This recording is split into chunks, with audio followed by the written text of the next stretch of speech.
birinchi mijozimni qayerdan topsam bo'ladi, tikishni endi o'rgandim. Directimga eng ko'p keladigan savollardan biri aynan mana shu. Birinchi mijoz. Nimagadir tikishni o'rganib, darrov boshqaga tikib, srazu pul qilib ketishi hamma xayolga keltiradi, lekin eng birinchi narsa o'zingizni siz kiyim bilan to'ydirishingiz kerak. O'zingiz tikkan kiyimingizdan o'zingiz maza qilib kiyishingiz kerak.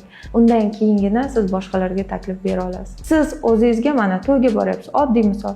O'zingizga eng butun qobiliyatingiz, butun bilimlaringizni ishlatib, eng chiroyli ko'ylakni tikib, o'zingiz kiyib borganingizda bilasizmi, kamida 10 ta ayol sizga klient bo'ladi, shu ko'ylagingizga xaridor bo'ladi. Lekin nimagadir biz har doim o'zimizni bitta chetga qo'yib, ko'chadan klient izlashga o'tib ketamizda. Hech kim sizni o'zingizchalik kiyimingizni reklama qilmaydi qizlar. Eng mashhur bloger, eng millionlik auditoriyasiga ega bir mashhur inson bo'lsa ham o'zingizchalik klient olib kelmaydi. O'zingiz kiyganchalik, shuni unutmang. Eng birinchi tikishni o'zingizdan boshlang. Yana ham sizlarga aniq yo'l, qayerdan topishim kerak deydigan savollar qiynasa, men aynan siz uchun, aynan tikuvchilar uchun faqat foydali ma'lumotlar, kerakli, ishlaydigan praktikalar berib boradigan bitta kanal ochdim. Bu kanal yopiq. Bu kanalga hamma ham qo'shilmaydi.